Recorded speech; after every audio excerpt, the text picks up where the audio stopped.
ಮಾಡಿದ ಋಣ ತೀರಿಸ್ತಾರೆ. ಈಗಲೂ ನೋಡಿ, ಒಬ್ಬ ದೊಡ್ಡ ಪದವೀಧರನಾಗಲಿಕ್ಕೆ ಡಾಕ್ಟ್ರೋ ವಕೀಲೋ ಹೀಗೆಲ್ಲ ಆಗಬೇಕಾದ್ರೆ ಅವನ ಹಣದಿಂದ ಆಗೋದಿಲ್ಲ.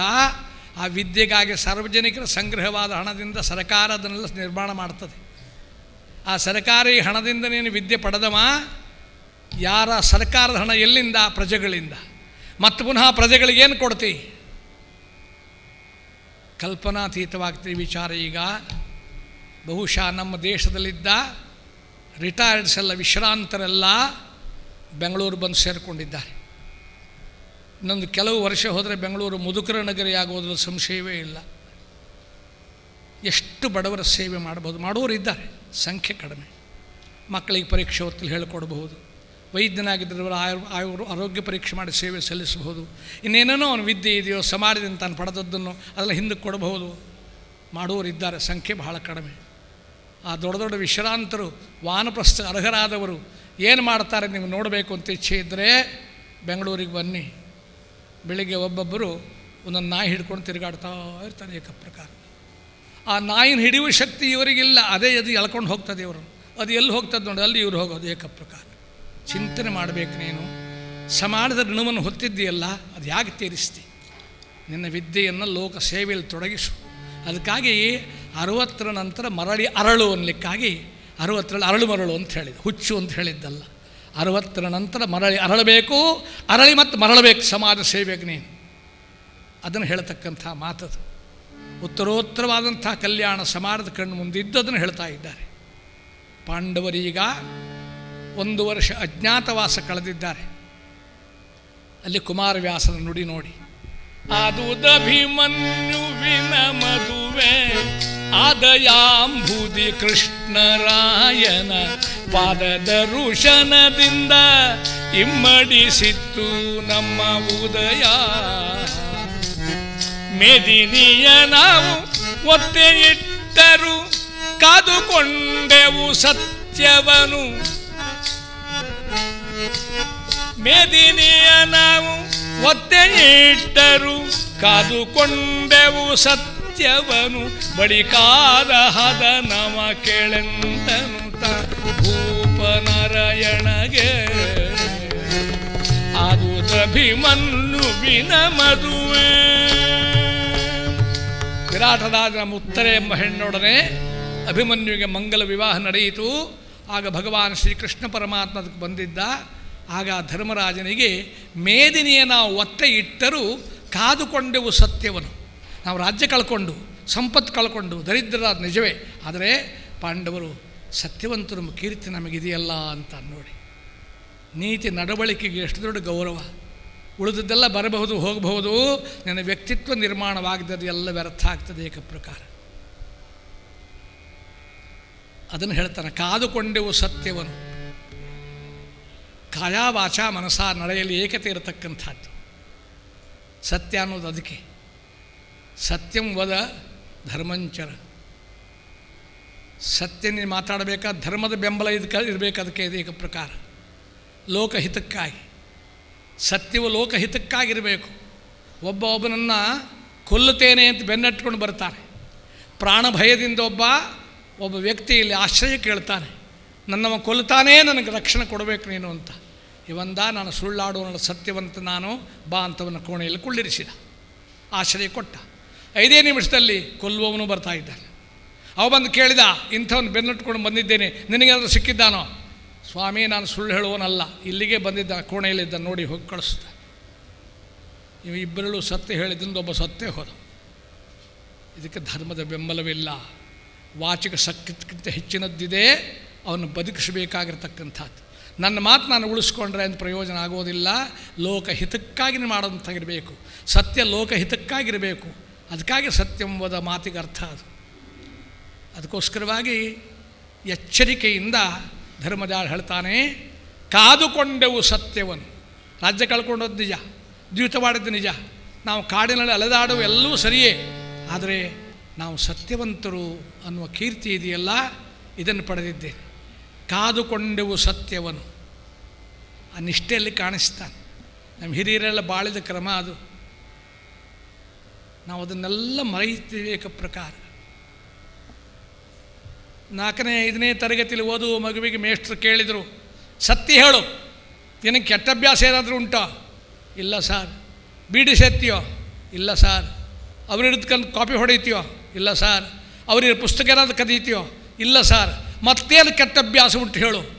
ಒಂದೇ ಕೆಟ್ಟ ಅಭ್ಯಾಸ ಉಂಟು ಸರ್. ಯಾವುದದು? ಸುಳ್ಳು ಹೇಳೋದಂತ. ಇಷ್ಟೊತ್ತು ಹೇಳಿದ್ದಲ್ಲ ಸುಳ್ಳೆ, ಅದು ಒಂದಿದ್ದರೆ ಸಾಕು, ಬೇರೆ ಇರಬೇಕಾಗಿಲ್ಲ. ಮೇದಿನಿಯ ನಾವು ಒತ್ತೆ ಇಟ್ಟರು ಕಾದುಕೊಂಡೆವು ಸತ್ಯವನು, ಬಳಿಕಾದ ಹದನವ ಕೇಳು ಎಂದ ನಾ ಭೂಪನರಯಣಗೆ. ರಾಜ್ಯ ಕಳ್ಕೊಂಡು ಕಾಡಾಡಿಗಳಾದವು, ಆದರೆ ಪಾಂಡವರು ಸತ್ಯವಂತರು ಕೀರ್ತಿ ಪಡೆದಿದ್ದೇವೆಂಬುದಾಗಿ ಭಗವಾನ್ ಶ್ರೀಕೃಷ್ಣ ಪರಮಾತ್ಮನ ಕರೆದು ಕೈ ಮುಗಿದು ಕೇಳ್ತಾನೆ ಧರ್ಮರಾಜ. ಆಗ ಅವನಿಗೆ 75 ವಯಸ್ಸಾಗಿದೆ. ಶರೀರಕ್ಕೆ ಲೌಕಿಕ ಆಸಕ್ತಿಗಳಿಲ್ಲ, ಕರ್ತವ್ಯ ಅಂತ ಮಾಡಬೇಕಾಗ್ತದೆ. ಅದಕ್ಕೋಸ್ಕರವಾಗಿ ಕೃಷ್ಣನನ್ನು ಕರೆದು, ಹೇ ಭಗವನ್, ನಿನ್ನಮ್ಮ ಬಂಧು, ಎಲ್ಲಕ್ಕಿಂತ ನೀನು ಆಪತ್ತಲ್ಲಿರತಕ್ಕಂಥ ಭಕ್ತರನ್ನು ಸಂರಕ್ಷಣೆ ಮಾಡುವ, 14 ಲೋಕಕ್ಕೂ ದಾತ, ಅವ ಪಾಂಡವರ ಮನೆ ದೂತ. ದಾಸರು ಹೇಳ್ತಾರೆ. ಏನು ನಿನ್ನ ಅಭಿಪ್ರಾಯ ಹೇಳು? ದೊರೆತನ ಸುಡಲಿನ್ನು ಬಡತನ ಎನಗಕ್ಕೂ. ಇದು ದಕ್ಷಿಣ ಕನ್ನಡ ಜಿಲ್ಲೆಯ ದೊಡ್ಡ ಕಲೆಯಾದ ಯಕ್ಷಗಾನದ ಹಾಡಿದು. ಕೃಷ್ಣ ಸಂಧಾನದಲ್ಲಿ ಬರ್ತದೆ. ದೊರೆತನ ಸುಡಲಿನ್ನು ಬಡತನ ಎನಗಕ್ಕೂ. ಆ ಗ್ರಾಮೀಣ ಪದ ಅಕ್ಕು ಅಂತದ, ಅದನ್ನು ಸೇರಿಸ್ತಾನೆ ನೋಡಿ ಏಕ ಪ್ರಕಾರ. ದೊರೆತನ ಸುಡಲಿನ್ನು ಬಡತನ ಎನಗಕ್ಕೂ, ಕುರುರಾಯ ಸುಖಿ ಎಂದು ಕೇಳಿದರೆ ಸಾಕೋ. ಕುರುರಾಯ ಸುಖಿ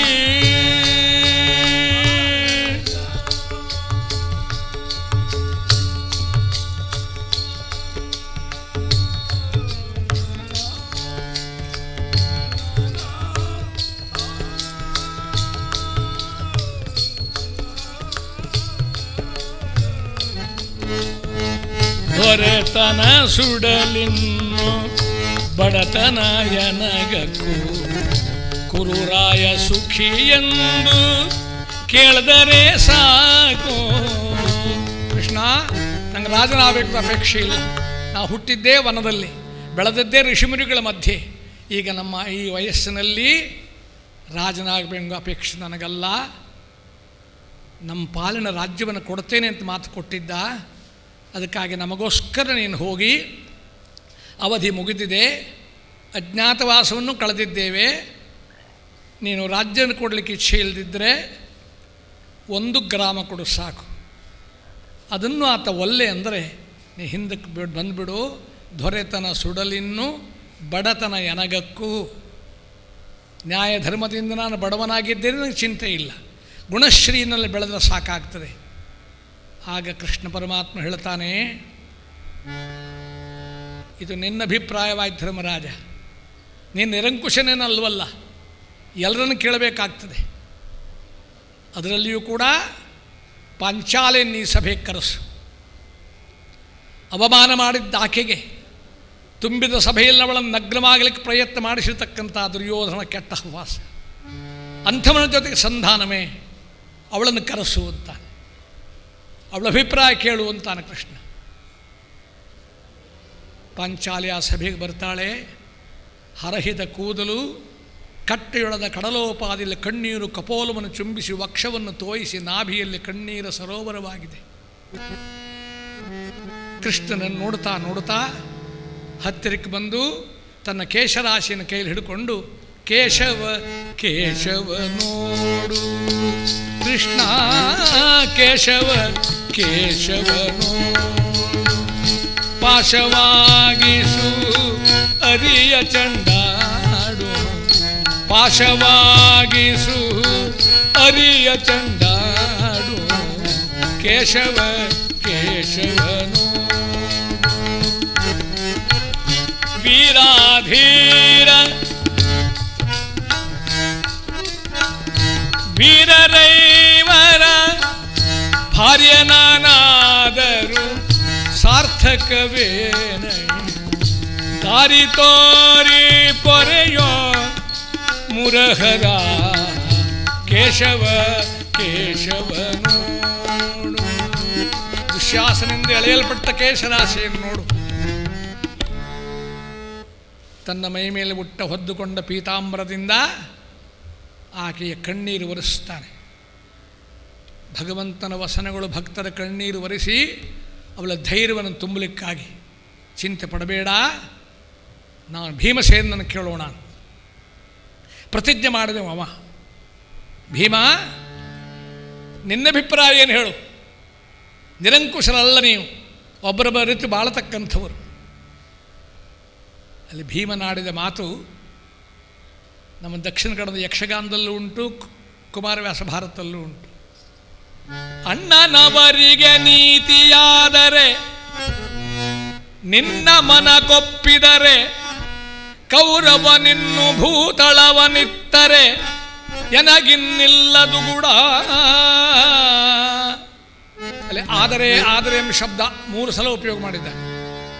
ಎಲ್ಲಿ ಆದರೆ ಎಂಬ ಶಬ್ದ ಬರ್ತದೋ ಆ ಕೆಲಸ ಆಗೋದಿಲ್ಲ ಅಂತ ಅರ್ಥ. ಈಗಲೂ ವ್ಯವಹಾರದಲ್ಲಿ ಹಾಗೆ. ಅವನು 500 ರೂಪಾಯಿ ಕೇಳ್ತಾನೆ, ಕೊಡ್ಬೋದೇ? ಕೊಡ್ಬೋದಪ್ಪ, ಅದು ಜಮೀನ್ದಾರನ ಮಗ. ಆದರೆ ಏನು, ನಾನು ಕೊಟ್ಟದ್ದು ಹಿಂದಕ್ಕೆ ಬರಲಿಲ್ಲ, ನೀ ಕೊಟ್ಟರೆ ಕೊಡು ಅಂತ ಅರ್ಥ ಅದಕ್ಕೆ ಏಕಪ್ರಕಾರ. ಆದ್ದರಿಂದ ಆ ಕೆಲಸ ಆಗೋದಿಲ್ಲ ಅಂತ ಅರ್ಥ ಏಕಪ್ರಕಾರ. ಅಣ್ಣನವರಿಗೆ ನೀತಿಯಾದರೆ, ಭೀಮ ಹೇಳುವ ಮಾತು, ಧರ್ಮರಾಜ ನಮ್ಮನ್ನು ವನಕ್ಕೆ ಕಟ್ಟಿದ, ನಮ್ಮ ಪತ್ನಿಗೆ ಅವಮಾನ ಮಾಡಿದ, ನಮಗೆ ವಿಷವಿಕ್ಕಿದ, ಆ ದುರಾತ್ಮನಲ್ಲಿ ಸಂಧಾನ ಮಾಡೋದು ಅಣ್ಣನವರಿಗೆ ನೀತಿಯಾದರೆ, ಅಂಥವ್ರನ್ನ ಕೊಲ್ಲಿಕ್ಕಾಗಿ ಹುಟ್ಟಿ ಬರ್ತೇನೆ ಅಂತ ನೀ ಹೇಳಿದ್ದೀಯಲ್ಲ, ನಿನ್ನ ಮನ ಕೊಪ್ಪಿದರೆ, ಕೃಷ್ಣನ್ನೇ ಪ್ರಶ್ನೆ ಮಾಡ್ತಾನೆ. ಇನ್ನು ಕೌರವ ಭೂತಳವನಿತ್ತರೆ ಎನಗಿನ್ನಿಲ್ಲದು ಕೂಡ. ಭೀಮ ಅಂದರೆ ನಾವು ತಿಳ್ಕೊಂಡಾಗ ಹೆಚ್ಚು ತಿನ್ನುವ ಬಲಾಢ್ಯ ಇಷ್ಟು ಮಾತ್ರ ಅಲ್ಲ, ಹೆಚ್ಚು ತಿನ್ನುವ ಬಕಾಸುರ ಭೀಮನಲ್ಲ. ಭೃತಾಮಹಸ್ಮಿನ್ ಭೀಮಃ ಅಂತರ್ಥ.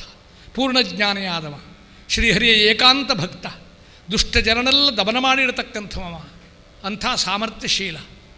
ಅವನು ಕೇಳ್ತಾನೆ. ಆದರೆ ಎಂಬ ಶಬ್ದ ಬಂದರೆ ಆ ಕೆಲಸ ಆಗೋದಿಲ್ಲ ಅಂತ ಅರ್ಥ. ಈಗಲೂ ವ್ಯವಹಾರದಲ್ಲಿ ಹಾಗೇ ಇರೋದು, ಅದನ್ನು ಬದಲಿಸ್ಲಿಕ್ಕಾಗೋದೇ ಇಲ್ಲ. ನೋಡ್ರಿ, ನಾವೊಂದು ಗಂಡು ನೋಡಿದ್ದೇವೆ, ನಿಮ್ಮ ಮನೆ ಪಕ್ಕದಲ್ಲೇ ಇದ್ದಾನಂತೆ, ಹೆಣ್ಣು ಕೊಡಬೇಕು ಮಾಡಿದ್ದೇವೆ, ಹಾಗೆ ಹೆಣ್ಣು ಕೊಡಬಹುದೇ? ಕೊಡ್ಬೋದಪ್ಪ, ಆದರೆ ಅಂದ. ಏನು, ಹುಡುಗನಿಗೆ ಸ್ವಂತ ಬುದ್ಧಿ ಇಲ್ಲ, ಇನ್ನೊಬ್ಬ ಹೇಳಿದ್ರೆ ಕೇಳೋದಿಲ್ಲ, ಕೊಟ್ಟರೆ ಕೊಡಿ ಅಂತ ಅರ್ಥ. ಆದ್ದರಿಂದ ಆ ಕೆಲಸ ಆಗೋದಿಲ್ಲ ಅಂತ ಅರ್ಥ. ಅಣ್ಣನವರಿಗೆ ನೀತಿಯಾದರೆ, ಕೃಷ್ಣ ನಿನ್ನ ಮನ ಕೊಪ್ಪಿದರೆ ಕೌರವನಿನ್ನು ಭೂತಳವನಿತ್ತರೆ ಎನಗಿನ್ನಿಲ್ಲದು ಕೂಡ. ಕೌರವ ಕೊಡಬೇಕಲ್ಲ. ಶ್ರೀಕೃಷ್ಣನ ಸುನಗುತ್ತಾ ಇದ್ದಾನೆ ಭೀಮನನ್ನು ಕಂಡು. ಪಾಂಚಾಲಿ ಬಂದು ಎಚ್ಚರಿಸ್ತಾಳ, ಭೀಮ ನೀ ಎಂದು ಪ್ರತಿಜ್ಞೆ ಮಾಡಿದೆಯಲ್ಲ ಕೌರವ ಕುಲ ಸಂಹಾರ ಮಾಡ್ತೇನೆ ಅಂತ, ಎಲ್ಲಿ ಹೋಯ್ತು ನಿನ್ನ ಮಾತು? ನನ್ನನ್ನು ಸಮಾಧಾನ ಪಡಿಸ್ಲಿಕ್ಕೆ ಹೇಳಿದ್ದೆ ನೀನು. ನೋಡಿ, ಈ ಸನ್ನಿವೇಶವನ್ನು ಕಳೆದ ಶತಮಾನದ ದಕ್ಷಿಣ ಕನ್ನಡದ ದೊಡ್ಡ ಹರಿದಾಸರಾದಂತಹ ಲಕ್ಷ್ಮೀನಾರಾಯಣದಾಸರು,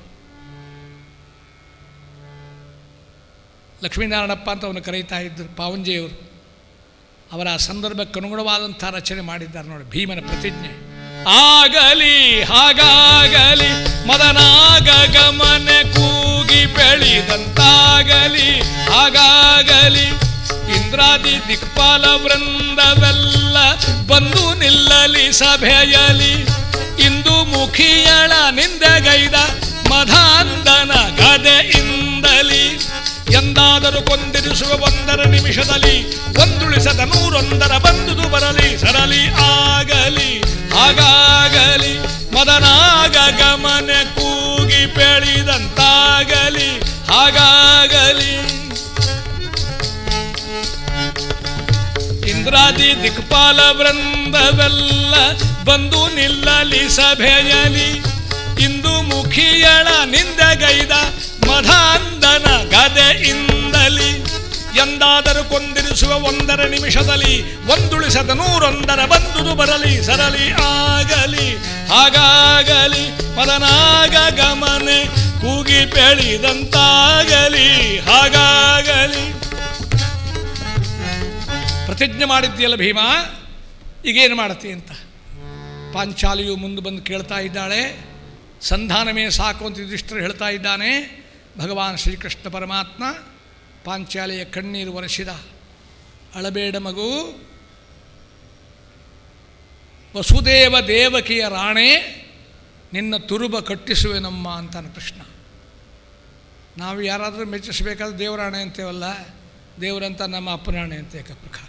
ಮಾತಾಪಿತೃಗಳು ಭಗವತ್ ಸಮಾನ ಅಂತ ತಿಳ್ಕೊಳ್ಳಿಕ್ಕಾಗಿ ವಸುದೇವ ದೇವಕಿಯ ರಾಣೆ ನಿನ್ನ ಮುಡಿ ಕಟ್ಟಿಸ್ತೇನೆ ಅಂತ. ಆ ಮುಡಿ ಕಟ್ಟಬೇಕಾದ ದುರ್ಯೋಧನಾದಿಗಳ ದುಶ್ಯಾಸನಾದಿಗಳ ನಾಶವಾಗಬೇಕು, ಅದನ್ನು ಮಾಡ್ತೇನೆ ಅಂತ ತನ್ನ ಪೀತಾಂಬರದ ಉತ್ತರೀಯದಿಂದ ಕಣ್ಣೀರು ಒರೆಸ್ತಾನೆ. ದುಃಖೀ ಜನರ ಕಣ್ಣೀರು ಒರೆಸಲಿಕ್ಕಾಗಿ ಪರಮಾತ್ಮನ ಅವತಾರ ಇರತಕ್ಕಂಥದ್ದು. ಮನುಷ್ಯರಂತೆ ವರ್ತಿಸ್ತಾನೆ. ಆ ದೇವತ್ವ ಇಂತ್ಯಾರಿಗೂ ಗೊತ್ತಾಗೋದಿಲ್ಲ. ನಮ್ಮಲ್ಲಿ ಸಾಧು ಸಂತರು ಜನರಿಗೆ ತಿಳಿಸಲಿಕ್ಕಾಗಿ ಸುಲಭದಲ್ಲಿ ಹೇಳ್ತಾರೆ. ಸಂತ ತುಕಾರಾಮರ ಅಭಂಗದ ಕೊನೆಯ ಭಾಗ ಇದು. ಅರ್ಭಕಾಚೆ ಸಾಟಿ ಪಂತ ಹಾತಿಗೆ ತಲಿಪಾಟಿ, ಅರ್ಭಕಾಚೆ ಸಾಟಿ ಪಂತ ಹಾತಿಗೆ ತಲಿಪಾಟಿ.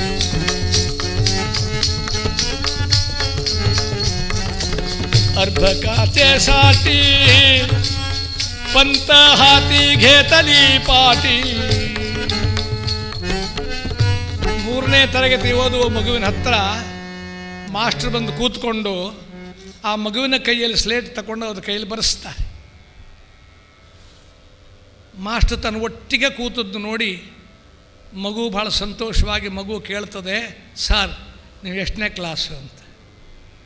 ಮಾಸ್ಟರ್ ಅಂದರು, ನಾನು ನಿನ್ನ ಕ್ಲಾಸು ಅಂತ. ಪರಮಾತ್ಮ ಸಾಮಾನ್ಯರಂತೆ ಕೆಳಗಿಳಿದು ಸುಜೀವಿಗೆ ಸನ್ಮಾರ್ಗ ತೋರ್ಲಿಕ್ಕೆ ಇಚ್ಛಿರತಕ್ಕಂಥವ. ಅರ್ಭಕಾಚೆ ಸಾಟಿ ಪಂತ ಹಾತಿ ಘೇತಲಿ ಪಾಟಿ. ಬರೆಯುವ ಕರಿಹಲಗೆ ತಗೊಂಡು ಮಗುವೆ ಅಕ್ಷರಜ್ಞಾನ ಉಂಟು ಮಾಡ್ತಾನೆ. ಮನುಷ್ಯನಿಗೆ ಜೀವನದ ಮೌಲ್ಯ ತಿಳಿಸಲೋಸ್ಕರವಾಗಿ ಮಾನವ ಅವತಾರ ಪರಮಾತ್ಮನದ್ದು. ಅನಂತಾನಂತ ಅವತಾರಗಳಿಂದ ಲೋಕಕ್ಕೆ ಸನ್ಮಾರ್ಗವನ್ನು ಕೊಟ್ಟಿರತಕ್ಕಂಥ ಆ ಶ್ರೀಕೃಷ್ಣ ಪರಮಾತ್ಮ ಸಂಧಾನದ ನೆಪದಿಂದ ಹೊರಡ್ತಾ ಇದ್ದ. ಕವಚವನವಚಿದನ ಕರುಣಾಳು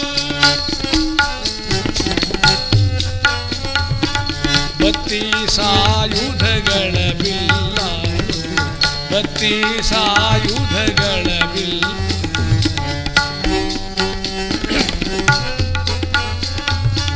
ಶಾರ್ಗನಾಮಕ ಧನು ಕರದೊಳು ಶಾರ್ಗನಾಮಕ ನಂದಕಿ ನಾಮಕ ಖಡ್ಗ ಪಿಡಿದನ ಬಿಟ್ಟಮನ ನೆಸಿದನ. ಶಂಖಚಕ್ರಗಳಾದಿಗಳು ಆರಿಸಿಕೊಂಡು ಮಂಗಳರಥ ಸಿದ್ಧವಾಗುವಾಗ ಪಾಂಚಾಲೆ ಬಂದು ಪಾದಕ್ಕೆ ಎರಗುವಾಗ ನಿನ್ನ ಮುಡಿ ಕಟ್ಟಿಸ್ತೇನೆ. ನಾನು ಅದಕ್ಕೋಸ್ಕರವಾಗಿ ಸಂಧಾನದ ನಿಮಿತ್ತವಾಗಿ ಹಸ್ತಿನಾವತಿಗೆ ಹೊರಡುತ್ತೇನೆ. ಮೈತ್ರಾಮ ಮಂಗಳ ಮುಹೂರ್ತ ಬರ್ತಾ ಇದೆ ಅಂತ ವೈದಿಕರು ಹೇಳಿದ್ದಾರೆ. ಆ ಮುಹೂರ್ತದಲ್ಲಿ ಕುದುರೆಗಳ ಬೆನ್ನು ಚಪ್ಪರಿಸಿ ಕೃಷ್ಣ ಮಹಾಯೋಧನಂತೆ ಆಯುಧಪಾಣಿಯಾಗಿ ಆ ದಿವ್ಯ ರಥವನ್ನಿರ್ತಾನೆ. ದೇವತೆಗಳು ಉಘೇ ಅಂತ ಕೊಂಡಾಡ್ತಾ ಇರತಕ್ಕಂಥ ಕಾಲ, ಎಲ್ಲೂ ನಿಲ್ಲದ ರಥ ಯಮುನಾ ತೀರದ ಹಸ್ತಿನಾವತಿಯ ಬಳಿಗೆ ಬಂದು ಉಳ್ತೋಳ್ತೆ. ಅಲ್ಲಿ ಕವಿ ವರ್ಣನೆ ಮಾಡ್ತಾನೆ.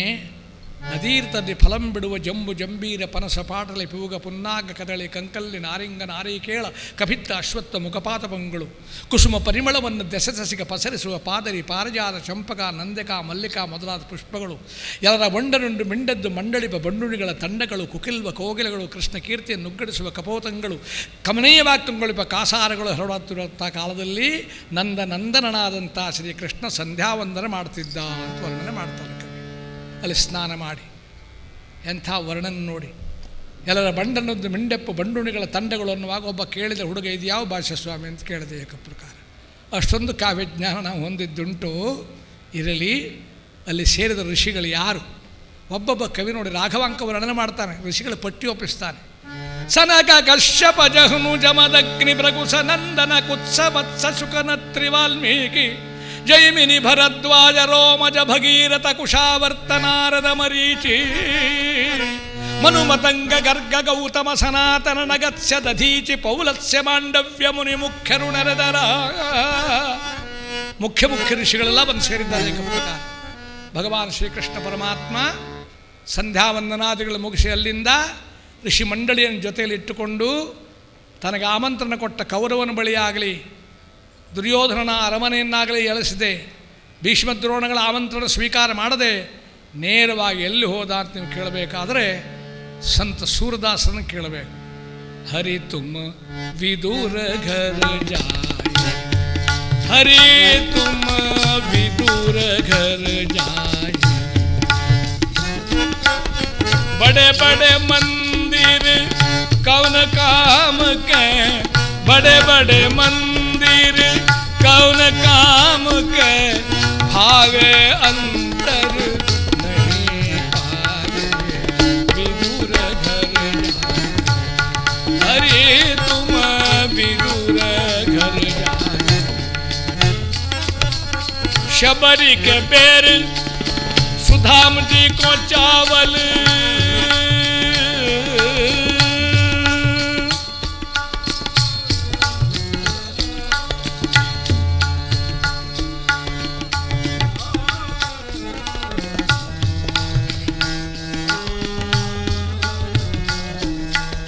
शबरी के बेर सुधा जी को चावल, रुचि रुचि भोग लगा, हरि तुम विदूर घर जाए। ಶೂದ್ರ ಯೋನಿಯಲ್ಲಿ ಜನಿಸಿದಂಥ ವಿದುರನಲ್ಲಿಗೆ ಮಡಿವಂತರೆಲ್ಲ ಕೋಪದಿಂದ ಧಿಕ್ಕರಿಸಿ ಅವನು ದೂರಕ್ಕೆ ಮಾಡಿದ್ದರು. ಶ್ರೀಕೃಷ್ಣ ಅಲ್ಲಿಗೆ ಹೋಗ್ತಾನೆ. ಪದ್ಭ್ಯಾಂ ಶೂದ್ರೋ ವಜಾಯತ, ನನಗೆ ಸಂಬಂಧಪಟ್ಟವ ಈತ ಅಂತ. ಇದನ್ನು ರಚನೆ ಮಾಡಿದ್ರು ಹುಟ್ಟು ಕುರುಡ ಸೂರದಾಸರು. ಭಗವಾನ್ ವಲ್ಲಭಾಚಾರ್ಯರು 48 ಕಡೆ ಕುಳಿತು ಭಾಗವತ ಮಾಡಿದರು. ಅದನ್ನು ಕೇಳಿ ಕೇಳಿ ಕೇಳಿ ಕೇಳಿ ಆ ಕುರುಡನಿಗೆ ದಿವ್ಯವಾದಂಥ ಅಂತಃಚಕ್ಷು ಜಾಗೃತವಾಗಿ ಇಡೀ ಭಾಗವತವನ್ನೇ ಸುಂದರ ರೀತಿಯಲ್ಲಿ ಬರೆದಿದ್ದಾನೆ ಸೂರದಾಸ್. ನಮಗದು ಅರಿವೇ ಇಲ್ಲ. ಉತ್ತರ ದೇಶದಲ್ಲಿ ಕುರುಡರಿಗೆ ಸೂರದಾಸ್ ಅಂತ ಹೇಳೋ, ಓ ಸೂರದಾಸ ಉಸ್ಕೋ ದೇವ್ ಅಂತ, ಕಂಡಿಲ್ದವನ್ನೇ ಸೂರದಾಸ್ ಅಂತ ಕರೆಯೋ. ಅದೆಲ್ಲ ಜಗಳ ಕಾರಿಸ್ಕೊಂಡಿದ್ದೇನೋ.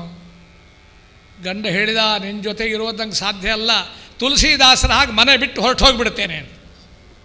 ಅವಳು ಹೇಳಿದ್ಲು, ಹೆಚ್ಚು ಮಾತಾಡಿದ್ರೆ ನಿನ್ನನ್ನು ಸೂರದಾಸ್ ಮಾಡಿಬಿಡ್ತೇನೆ ಅಂತ ಲೇಖ ಪ್ರಕಾರ. ಸಾಧು ಸಂತರನ್ನು ಜಗಳಕ್ಕೆ ಕಾರಿಸ್ಕೊಂಡೆವು, ಯಥಾರ್ಥತೆ ಮರೆತು ಹೋಯ್ತು ನಮಗೆ ಏಕ ಪ್ರಕಾರವಾಗಿ. ಅಂಥ ಸೂರದಾಸ್ ವರ್ಣನೆ ಮಾಡ್ತಾರೆ. ಶಬರಿಕೆ ಬೇರೆ ಸುಧಾಮ್ ಜಿ ಕೋ ಚಾವಲ್, ರುಚಿ ರುಚಿ ಭೋಗಲ ಗಾಯಿ. ನೀನು ಶ್ರೀಮಂತರ ಮನೆ ಹುಡುಕಲಿಲ್ಲ, ಅಂತಃಕರಣ ಶುದ್ಧಿ ಉಳ್ಳವರು ಮನೆಗೆ ಬಂದಿದ್ದಾನೆ. ವಿದುರ ನೋಡ್ತಾನೆ ಕೃಷ್ಣ ಬರುವುದನ್ನು. ಅಲ್ಲಿ ಕವಿ ವರ್ಣನೆ ಮಾಡ್ತಾನೆ. ಸುರಗಿರಿಯ ತುದಿಯಿಂದ ಧರಗಿಳಿವ ಮರಿ ಮುಗಿಲೋ, ಮೇರು ಪರ್ವತದ ಶಿಖರದಿಂದ ಕೆಳಗಿಳಿಯತಕ್ಕಂಥದ್ದು ಕಪ್ಪು ಮೋಡದಂತೆ ಕಾಣಿಸ್ತಾನಂತೆ ಕೃಷ್ಣ. ನಮ್ಮ ದೇವರೆಲ್ಲ ಕಪ್ಪು ನೋಡಿ, ಬೆಳ್ಳಗಿರೋದು ಚಂದ ಅಂತ ನಾವು ಹೇಳ್ತೇವೆ. ನಮ್ಮ ದೇವರೆಲ್ಲ ನೀಲವರ್ಣ ಕಪ್ಪೆ. ಹುಡುಗಿಯಲ್ಲಿ ನಿಶ್ಚಯವಾದ ಮೇಲೂ ಸ್ವಲ್ಪ ಕಪ್ಪೊಂದು ಬಿಟ್ಟು ಬಂದು ಬೆಪ್ಪರಿದ್ದಾರೆ. ಬೆಳ್ಳಗಿರೋದೇ ಚಂದ ಅಂತ ಹೇಳ್ತೇವೆ. ಯಾಕೆ ಅಂದರೆ 200-300 ವರ್ಷಗಳ ಕಾಲ ಬೆಳ್ಳಗಿದ್ದವರೇ ನಮ್ಮನ್ನು ನಾಳಿದ್ದು. ಅವರು ಒದೆ ತಿಂದು ತಿಂದು ತಿಂದು ಅಭ್ಯಾಸವಾಗಿ ಇನ್ನು ಬೆಳಗಿರೋದೇ ಒಳ್ಳೆಯದೆಂಬ ಬುದ್ಧಿ ನಮಗೆ. ಸಾಲದ ಕಪ್ಪನ್ನು ಅಮಂಗಳವೆಂತಲೂ ಕಪ್ಪು ಬಾವುಟಾಗಿ ಬಿಟ್ಟು ತೋರಿಸೋದೆಲ್ಲ ಮಾಡ್ತಾರೆ. ಕಪ್ಪು ನಮಗೆ ಅಮಂಗಳವಲ್ಲ ಭಾರತೀಯರಿಗೆ. ಪುರಂದರದಾಸರು ಇದರ ಕುರಿತು ಕೀರ್ತನೆ ಮಾಡಿದ್ದಾರೆ. ಕಪ್ಪು ಎನ್ನಲು ಬೇಡವೋ ಶರಧಿಯ ಜಲ ಕಪ್ಪು, ರುಚಿತ ಕೋಗಿಲೆ ಕಪ್ಪು, ಯಶವ ಕಸ್ತೂರಿ ಕಪ್ಪು, ಸ್ತ್ರೀಯರು ಕೊರೊಡಲು ಧರಿಸುವ ಮಾಂಗಲ್ಯ ಕರಿಮಣಿ ಕಪ್ಪಿನಲ್ಲಿ ಕಪ್ಪು, ಧರೆಯೊಳಗೆ ಶಾಲೆ ಗ್ರಾಮ ಶಿಲೆ ಕಪ್ಪು, ನಮ್ಮ ಪುರಂದರ ವಿಠಲ ಕಪ್ಪಿನಲ್ಲಿ ಕಪ್ಪು, ಕಪ್ಪು ಎನ್ನಲು ಬೇಡವೋ. ಕಪ್ಪು ದನದ ಹಾಲು ಆಯುರ್ವೇದಕ್ಕೆ ಶ್ರೇಷ್ಠ ಅಂತ ವಿಜ್ಞಾನಿಗಳು ಹೇಳ್ತಾರೆ, ಆಯುರ್ವೇದ ತಿಳಿದವರು ಹೇಳ್ತಾರೆ. ಕಣ್ಣು ಕಪ್ಪಗಿದ್ದರು ಕಾಡಿಗೆ ಹಚ್ಚಿದರೆ ಚಂದ ಕಾಣಿಸ್ತದೆ ಅಂತ ಇತ್ತೀಚೆಗೆ ಗಂಡು ಹುಡುಗರು ಕಾಡಿಗೆ ಹಚ್ಚಲಿಕ್ಕೆ ಶುರು ಮಾಡಿದ್ದಾರೆ ಏಕ ಪ್ರಕಾರ. ಕಪ್ಪನ್ನು ಅಮಂಗಳ ಅಂತ ಹೇಗೆ ಹೇಳ್ತೀನಿ ನೀನು? ಕಸ್ತೂರಿ ಕಪ್ಪಿದೆ, ಭಾಳ ಬೆಲೆ ಬಾಳ್ತಕ್ಕಂಥದ್ದು. ಶ್ರೀಕೃಷ್ಣ ಕಪ್ಪಗೆ ಇದ್ದಾನೆ. ಶಾಲಿಗ್ರಾಮ ಧರೆಯೊಳಗೆ ಶಾಲಿಗ್ರಾಮ ಶಿಲೆ ಕಪ್ಪು, ನಮ್ಮ ಪುರಂದರ ವಿಠಲ ಕಪ್ಪಿನಲ್ಲಿ ಕಪ್ಪು. ದಾಸರು ಹೇಳು ಕಪ್ಪು ಎಲ್ಲ ಮಂಗಲಪ್ರದ. ಆದರೆ ಒಂದು ಕಪ್ಪು ಬಿಟ್ಟು, ಅದು ಯಾವುದು ಅಂದರೆ ಕಪ್ಪು ಹಣ, ಆ ಬ್ಲ್ಯಾಕ್ ಮನಿ ಇದೆ ನೋಡಿ, ಅದು ಒಂದು ಬಿಟ್ಟು ಬೇರೆಲ್ಲ ಕಪ್ಪು ಮಂಗಳಪ್ರದ ನಮಗೆ ಪರಮಾತ್ಮ. ಅಂಥ ಪರಾತ್ಮರನ ಮಂಗಳ ರೂಪವನ್ನು ಕಂಡು ತನ್ನ ಹೆಂಡತಿ ಪಾರಾಶವಿನ ಕರೆದು ವಿದುರು ಹೇಳ್ತಾನೆ, ಕಂಡೆನಾ ಕನಸಿನಲ್ಲಿ ಗೋವಿಂದನ ಕಂಡೆನಾ ಕನಸಿನಲ್ಲಿ ಕಂಡೆನಾ ಕನಸಲಿ ಕನಕರತ್ನದ ಖನಿಯ ನಂದನ ಕಂದ ಗೋವಿಂದನ ಚರಣ ಕಂಡೆನಾ ಕನಸಿನಲ್ಲಿ. ನಿನ್ನೆ ಸ್ವಪ್ನದಲ್ಲಿ ಕಂಡ ಪರಮಾತ್ಮನನ್ನ ಇವತ್ತು ಪ್ರತ್ಯಕ್ಷವಾಗಿದ್ದ ನೋಡು ಅಂತ ಆನಂದದಿಂದ ಹೇಳ್ತಾರೆ. ಸ್ವಪ್ನದಲ್ಲಿ ಕಂಡಂತೆ ತೈಜಸನಾಮಕನಾದ ಪರಮಾತ್ಮನು ಸ್ವಪ್ನಾದಿಗಳ ಅನುಭವ ಕೊಡ್ತಾನೆ ಅಂತ ಹೇಳಿದ್ದಾರೆ. ಅದು ಮನೋವಿಕಾರವಲ್ಲ, ಪರಮಾತ್ಮ ಆಜ್ಞಾರೂಪವಾಗಿ ಬರತಕ್ಕಂಥದ್ದು ಸಂದೇಶ ಅವರಿಗೆ. ಎಲ್ರಿಗೂ ಬರಬೇಕು ಅಂತಿಲ್ಲ. ನಮ್ಮಲ್ಲೊಬ್ಬ ಹೇಳಿದ, ಎಂಥ ಪರಿಸ್ಥಿತಿ ಬಂದರೂ ಕೂಡ ಈ ಫುಟ್ಬಾಲ್ ಆಡೋರು ಇದ್ದಾರಲ್ಲ ಅವ್ರ ಹತ್ರ ಮಲಗಬಾರ್ದು ಅಂತ. ಯಾಕಂದರೆ ಎಚ್ಚರದಲ್ಲಿ ಗೋಲ್ ಹೊಡೆಯಲಿಕ್ಕಾಗಲಿಲ್ಲ, ಸ್ವಪ್ನದಲ್ಲಾದರೂ ಹೊಡೆಯಬೇಕು ಅಂತ ಆಸೆ ಅವನಿಗೆ. ನೀವು ಮಲಗಿದ್ರಿ ಅಂತ ಏನು ಗೊತ್ತು, ಕಾಲಿಗೇನೋ ತಗಲದಂತೆ ಕಡಿತು, ಗೋಲ್ ಅಂತ ಒದ್ದುಬಿಟ್ಟು ಆಮೇಲೆ ನಂಗೆ ದೇವರು ತೋರಿಸಿದ್ದು ಅಂದರೆ ನಾನು ನಿಂಗೆ ದೇವರು ತೋರಿಸ್ತೇನೆ ಅಂತ. ನಮ್ಮ ವಿಕಾರಜನ್ಯವಾದ್ದಲ್ಲ, ಸ್ವಪ್ನಾದಿಗಳಲ್ಲೂ ಕೂಡ ನಾವು ಅಸ್ವತಂತ್ರರು. ಇಂಥ ಸ್ವಪ್ನವೇ ಬೀಳಬೇಕು ಅಂದರೆ ಬೀಳ್ತದೋ? ಎದ್ದ ಮೇಲೆ ಹೇಳಲಿಕ್ಕೆ ನಾಚಿಕೆ ಆಗ್ತದೆ. ಅಂತಂಥ ಸ್ವಪ್ನಗಳು ಬೀಳ್ತವೆ. ನಾವು ಯಾರಿಗೆ ಹೇಳೋದಿಲ್ಲ ಅದನ್ನ ಏಕ ಪ್ರಕಾರ. ತೈಜಸನಾಮಕನಾದ ಪರಮಾತ್ಮ ಜ್ಞಾನಿಗಳಿಗೆ ಸ್ವಪ್ನಾದಿಗಳ ಸೂಚನೆ ಕೊಡ್ತಾನೆ ಅಂತ ಅರ್ಥ. ವಿದುರನು ಭಗವಂತನನ್ನು ಕಂಡು ಮೈ ಮರೆತರು ದಂಪತಿಗಳು. ಆಗ ಕೃಷ್ಣ ಕೇಳ್ತಾನೆ, ಹಸಿದು ನಾವೈ ತಂದೊಡೆ ಈ ಪರಿ ಮಸಗಿ ಕುಣಿದರೆ ತಣಿಬಹುದೇ. ನಮಗೆ ಹಸಿವೆ ಆಗಿದೆಪ್ಪ, ಏನಾದರೂ ಕೊಡು ಅಂತ. ವಿದುರು ಹೇಳ್ತಾನೆ, ಕೃಷ್ಣ ಬೆಟ್ಟಕ್ಕೆ ಚಳಿಯಾದೊಡೇನ ಹೊದಿಸುವೆನೋ. ನೆಂಟ್ರಿ ಚಳಿಯಾದರೆ ಒಂದೆರಡು ಕಂಬಳಿ ಕೊಡ್ಬಹುದಪ್ಪ, ಪರ್ವತಕ್ಕೆ ಚಳಿಯಾದರೆ ಭೂಮಿ ಹೊದಿಸಬೇಕು. ಪ್ರಳಯ ಕಾಲದಲ್ಲಿ ಪ್ರಪಂಚವನ್ನು ನುಂಗಿ ಹಾಕತಕ್ಕಂಥವು ನೀನು, ನಿನಗೇನು ಕೊಡಲಿ? ನಿತ್ಯ ಒಂದು ಕುಡುತೆ ಹಾಲು ಕುಡಿದು ಪ್ರಾಣಧಾರಣ ಮಾಡಿಕೊಂಡಿದ್ದೇನೆ ನಾನು.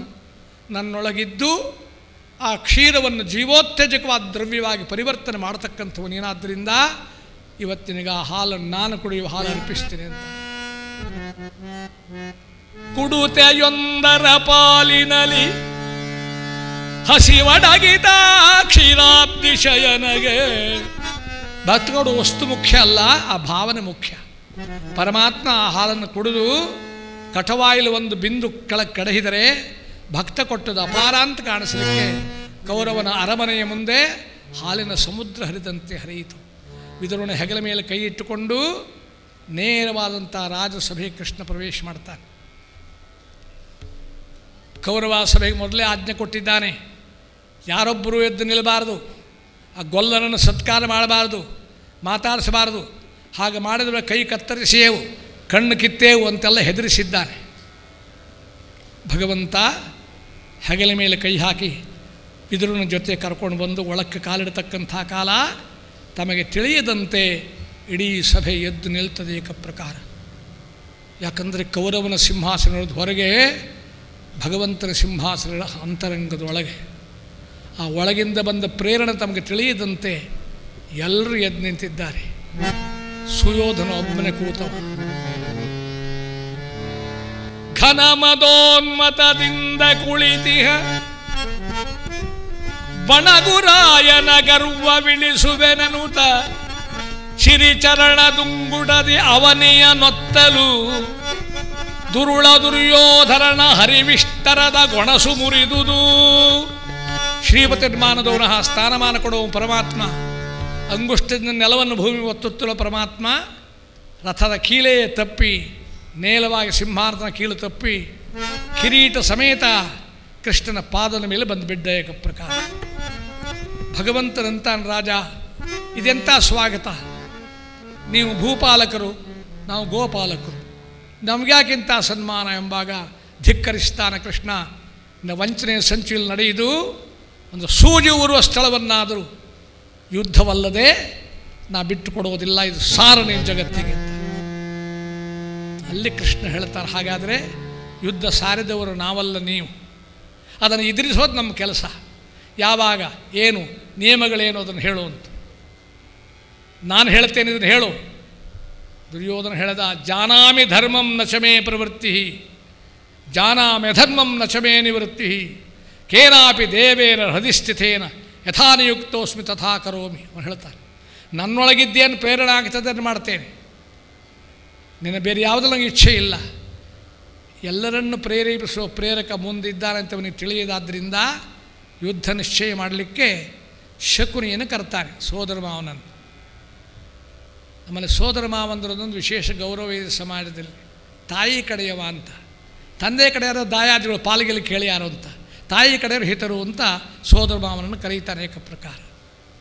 ಶಕುನಿಯನ್ನು ಸೋದರ ಮಾವನ ದೊಡ್ಡ ಸ್ಥಾನಮಾನ ಇದೆ. ಬ್ರಾಹ್ಮ ವಿವಾಹ ಪದ್ಧತಿಯಲ್ಲಿ ಮೊದಲು ಹುಡುಗಿನ ಲಗ್ನ ಮಂಟಪಕ್ಕೆ ಕರ್ಕೊಂಡು ಬರೋದು ಸೋದರ ಮಾವ. ಮದುವೆ ನಿಶ್ಚಯ ಮಾಡಲಿಕ್ಕೆ ಅವನಿಲ್ಲ, ಕಲ್ಯಾಣ ಮಂಟಪ ಬುಕ್ ಮಾಡುವಾಗ ಬರಲಿಲ್ಲ, ಅಡಿಗೆಯವರು ಹೇಳಿದವನಿಗೆ ಗೊತ್ತೇ ಇಲ್ಲ. ಆ ಹೊತ್ತಿಗೆ ಹುಡುಗಿನ ಕರ್ಕೊಂಡು ಬರ್ತಾನೆ ಏಕ ಪ್ರಕಾರ. ಮೊದಲು ವೀಡಿಯೋ ಒಂದೇ, ಸೋದರ ಮಾವಂದೇ, ಬೇರೆ ಯಾರನ್ನೂ ಕೇಳೋಳು ಇಲ್ಲ. ಬಂದ ಹುಡುಗಿ ತಂದುಬಿಟ್ಟು ಅವನು ಶಾಲ್ ಹಾಕ್ಕೊಂಡು ಹೊರಟೋದು, ಮುಗಿತು ಅವನ ಕೆಲಸ ಅಲ್ಲಿಗೆ ಏಕ ಪ್ರಕಾರ. ಆದರೆ ಒಂದು ನಿಜ, ಯಾವ ಮನೆತನದಲ್ಲಿ ತುಂಬ ಸೋದರ ಮಾವಂದರು ಇರ್ತಾರೋ ಆ ಮನೆಯವರು ಯಾವಾಗಲೂ ಕೋರ್ಟಿಗೆ ಹೋಗ್ತಾ ಇರ್ತಾರೆ. ಏಕ ಇವನು ಏನಾದರೂ ಒಂದು ಹೇಳ್ಕೊಡ್ತಾನೆ, ಚುಚ್ಚಿಕೊಡ್ತಾರಂಥ ಸ್ಥಿತಿ ಇರ್ತದೆ. ಮಾತುಳ ಅಂತ ಕಾಲವೇ ಪರಮಾತ್ಮನ ಹೆಸರು. ಶಕುನಿಯನ್ನು ಕರೆದು ಸೋದರ ಮಾವ ನೀನು ಮುಹೂರ್ತ ಇಡುವಂತ. ಶಕುನಿ ಮುಹೂರ್ತ ಇಟ್ಟಂತೆ. ಆದಿಕವಿ ಪಂಪ ವಿಕ್ರಮಾರ್ಜುನ ವಿಜಯದಲ್ಲಿ ಹೇಳ್ತಾನೆ. ಆಮೇಲೆ ಕಾವ್ಯಗಳ ಅಧ್ಯಯನ ನಿಂತು ಹೋಗಿದೆ, ಅದರಲ್ಲಿ ಅಭಿರುಚಿ ನಿಮಗೆ ಬರಬೇಕು ಅಂತ ಅದನ್ನೇ ಉದಾಹರಿಸ್ತಾ ಇದ್ದೇನೆ ಅನೇಕ ಪ್ರಕಾರ.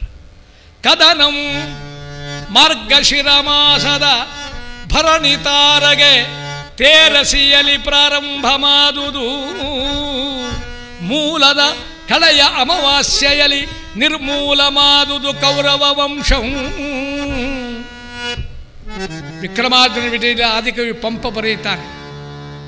ಪಂಪಂ ನಿಷ್ಕಂಪಂ, ಎಡದಿಂದ ಬಲಕ್ಕೆ ಓದಿದ್ರು ಪಂಪ, ಈ ಬಲದಿಂದ ಎಡಕ್ಕೆ ಓದುವರಿದ್ದಲ್ಲ ಅವರು ಓದಿದ್ರು ಪಂಪ. ಹಾಗೂ ಪಂಪ ಹೀಗೂ ಪಂಪ, ಪಂಪಂ ನಿಷ್ಕಂಪಂ ಅಂತ. ನನ್ನ ಹೆಸರು ಯಾರಿಗೆ ಹಿಂದೆ ಮುಂದೆ ಮಾಡಲಿಕ್ಕೆ ಆಗೋದಿಲ್ಲ ಅಂತ ಅನೇಕ ಪ್ರಕಾರ ಅಂಥದ್ದು. ಯಾಕೆ ನಮ್ಮ ದೇಶದ ಮೇಲೆ ನಾನಾ ಸಂಸ್ಕೃತಿಗಳ ಬಂದ ಆಕ್ರಮಣ ನಡೆದಿತ್ತು. ಏನೋ ಯುಕ್ತಿಯಿಂದ ಅವರನ್ನು ಸರಿಪಡಿಸ್ಕೊಂಡು ಬಾಳಿದ್ದಾಯಿತು ಜೀವನದಲ್ಲಿ. 500 ವರ್ಷಗಳ ಹಿಂದೆ 15ನೇ ಶತಮಾನದಲ್ಲಿ ಬಂಗಾಳದಲ್ಲಿ ಚಾಂದ್ ಖಾನ್ ಅಂತ ರಾಜ ಇದ್ದ. ಅವನ ಸಭೆಯಲ್ಲೆಲ್ಲ ಹಿಂದೂ ಪಂಡಿತರು ಜೀವನಕ್ಕೆ ಹೋಗಿ ಸೇರಿಕೊಂಡಿದ್ದಾರೆ. ಒಂದಿನ ನವಾಬ್ ಕೇಳ್ತಾನೆ, ನಿಮಗೆಲ್ಲ ಖಗೋಳಶಾಸ್ತ್ರ ಜ್ಞಾನ ವೇದಗಣಿತ ಎಲ್ಲ ನಮಗಿಂತ ಹೆಚ್ಚು ಬರ್ತದೆ, ಮುಂದಾಗುವ ಗ್ರಹತಾರ ನಕ್ಷತ್ರಗಳ ಚಲನವಲನವನ್ನು ಕಂಡುಹಿಡಿದು ಸೂರ್ಯಗ್ರಹಣ ಯಾವಾಗ ಚಂದ್ರಗ್ರಹಣ ಯಾವಾಗ ಅಂತ 1 ವರ್ಷದ ಮೊದಲೇ ಬರೆದಿಟ್ಟಿದ್ದೀರಿ ನೀವು. ನಿಮ್ಮ ಧರ್ಮಶಾಸ್ತ್ರದಲ್ಲಿ ನನಗೆ ವಿಶ್ವಾಸ ಇದೆ. ಆದರೆ ಈ ಭೂಕಂಪ ಆಗ್ತದಲ್ಲ, ಆ ಭೂಕಂಪದ ತಿಥಿ ನೀವು ಯಾಕೆ ಪಂಚಾಂಗದಲ್ಲಿ ಬರೋದಿಲ್ಲ? ಇಂಥ ದಿನ ಭೂಕಂಪ ಆಗ್ತದೆ ಜ್ಯೋತಿಷಲ್ಲಿ ನೀವು ಕಂಡು ಹಿಡಿದ್ರೆ ನಮಗೆ ಊರು ಬಿಟ್ಟು ಹೋಗ್ಲಿಕ್ಕೆ ಅನುಕೂಲ ಆಗ್ತಿತ್ತಲ್ಲ. ನಿಮಗೆ 24 ಗಂಟೆ ಅವಕಾಶ ಕೊಡ್ತೇನೆ, ಭೂಕಂಪ ಯಾವಾಗ ಅಂತ ನೀವು ಹೇಳದಿದ್ದರೆ ನಿಮ್ಮ ಧರ್ಮಶಾಸ್ತ್ರ ಸುಳ್ಳು ಅಂತ ಆ ಗ್ರಂಥಗಳೆಲ್ಲ ಸುಟ್ಟು ನಿಮ್ಮನ್ನು ಮತಾಂತರ ಮಾಡಿಬಿಡ್ತೇನೆ ಅಂತ. ಎಲ್ಲ ಪಂಡಿತರು ಹೆದರಿದರು. ಕರ್ನಾಟಕದಿಂದ ಒಬ್ಬ ಹೋಗಿದ್ದ, ಗೋಪಾಲ ಭಟ್ಟ ಕರ್ನಾಟಕ ಇಂಥವನ ಹೆಸರು. ಕನ್ನಡಿಗರು ಬಹಳ ಬುದ್ಧಿವಂತರು. ಬುದ್ಧಿವಂತರು ಯಾವಾಗಲೂ ಒಟ್ಟಿಗೆ ಸೇರೋದಿಲ್ಲ, ಯಾಕಂದ್ರೆ ಅವರು ಬುದ್ಧಿವಂತರು, ಅಷ್ಟೇ ಕಾರಣ. ಇವ ಹೇಳಿದ, ನವಾಬನಿಗೆ ಜವಾಬು ಕೊಡಲಿಕ್ಕೆ ನಿಮಗೆ ಯಾಕೆ ಚಿಂತೆ, ನನ್ನನ್ನು ಗುರು ಅಂತ ನೀವು ಒಪ್ಕೊಳ್ಬೇಕು ಅಂತ. ಎಲ್ಲ ಒಪ್ಪಿದ್ರು. ಗೋಪಾಲ ಭಟ್ರೆ ನಿಮ್ಮನ್ನೇ ಗುರು ಅಂತ ತಿಳ್ಕೊಳ್ತೇವೆ ಅಂತ ಅವರು ಮುಂದೆ ಮಾಡಿ ಸಭೆಗೆ ಬಂದರು.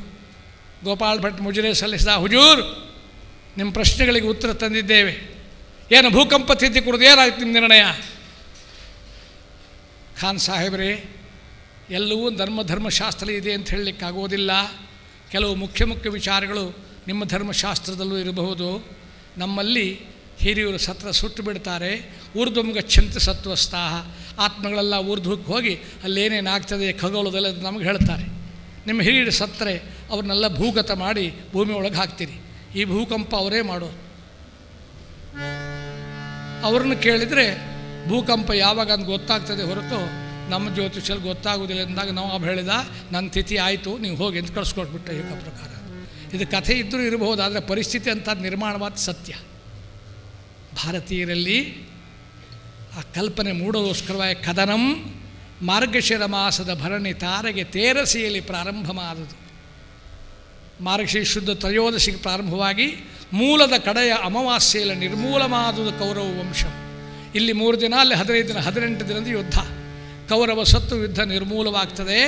ಭಗವಂತನು ದುಷ್ಟ ಶಕ್ತಿಗಳನ್ನು ಅವರ ಯುಕ್ತಿಯಿಂದಲೇ ಅವರನ್ನು ನಾಶಗೈದು ಸಾತ್ವಿಕರಿಗೆ ಜ್ಞಾನಿಗಳಿಗೆ ಬದುಕು ಸುಖವಾಗುವಂತೆ ಮಾಡಲೋಸ್ಕರವಾಗಿ ಸೃಷ್ಟಿ ಸ್ಥಿತಿ ಸಂಹಾರ ನಿಯಮನ ಜ್ಞಾನಾಜ್ಞಾನ ಬಂಧ ಮೋಕ್ಷಾದಿ ಅಷ್ಟಕಾರ್ಯ ನಡೆಸುವ ಸರ್ವಶ್ರೇಷ್ಠನಾದ ಭಗವಾನ್ ಶ್ರೀಕೃಷ್ಣ ಪರಮಾತ್ಮನು ಧರ್ಮರಾಜನಿಗೆ ಪಟ್ಟ ಕಟ್ತಾನೆ ಯುದ್ಧದಲ್ಲಿ. ತಾನು ಎಲ್ಲೂ ಪಟ್ಟ ಸ್ವೀಕಾರ ಮಾಡಲಿಲ್ಲ. ಅದರ ಅರ್ಥ ಧರ್ಮಕ್ಕೆ ಜಯ ಅಂತ ಅರ್ಥ. ಅದಕ್ಕಾಗಿ ಮಹಾಭಾರತಕ್ಕೆ ಜಯ ಅಂತಲೇ ಆ ಗ್ರಂಥಕ್ಕೆ ಹೆಸರು.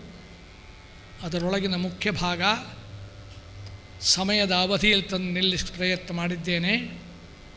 ನೀವು ಬಹಳ ಶ್ರದ್ಧೆಯಿಂದ ಕೇಳಿದ್ದೀರಿ. ಇನ್ನು ನಾನಾ ಕಲಾವಿದರ ಮತ್ತು ಜ್ಞಾನಿಗಳ ಸಂಗಮೇಲೆ ನಡೆಯಲಿಕ್ಕುಂಟು. ತಾವುಗಳೆಲ್ಲದರಲ್ಲಿ ಭಾಗವಹಿಸಿ ಭಗವಂತನ ಅನುಗ್ರಹಕ್ಕೆ ಪಾತ್ರವಾಗಬೇಕು ಅಂತ ಇಂಥ ಮಹಾ ಸಮಾರಂಭಕ್ಕೆ ಪ್ರೇಮದಿಂದ ನಮ್ಮನ್ನು ಮತ್ತೆ ಕರೆಸಿ ಕೃಷ್ಣ ಭಟ್ರು ಬಹಳ ಪತ್ರವ್ಯವಹಾರಗಳು ಮಾಡಿ ಹೊಂದಾಣಿಕೆಯಿಂದ ಗೈದು ಇಲ್ಲಿ ರೂಪಿತವಾಗಿದೆ. ಎಲ್ರಿಗೂ ಪರಮಾತ್ಮ ಶಾಂತಿ ನೆಮ್ಮದಿ ಆನಂದವನ್ನು ಕೊಡಲಿ. ಭಾರತೀಯ ಕಾವ್ಯಗಳ ಅಧ್ಯಯನಗಳು ಮನೆ ಮನೆಯಲ್ಲಿ ಹೆಚ್ಚಿ ಮಕ್ಕಳಿಗೆ ಒಳ್ಳೆಯ ಸಂಸ್ಕಾರಗಳು ದೊರಕುವಂತಾಗಲಿ ಅಂತ ಭಗವಂತನ ಪ್ರಾರ್ಥನೆ ಮಾಡಿ ಮಂಗಲ ಹೇಳ್ತೀವಿ. ಎಲ್ರಿಗೂ ಶುಭ ಚೈತ್ರಿ. ಇಂದಿನ ದಿನವೇ ಶುಭ ದಿನವು, ಇಂದಿನ ವಾರ ಶುಭವಾರ, ಇಂದಿನ ತಾರೆ ಶುಭ ತಾರೆ, ಇಂದಿನ ಕರ್ಣ ಶುಭ ಕರ್ಣ, ಇಂದಿನ ಯೋಗ ಶುಭ ಯೋಗ, ಇಂದಿನ ಲಗ್ನ ಶುಭ ಲಗ್ನ, ಇಂದು ಪುರಂದರ ವಿಠ್ಠಲ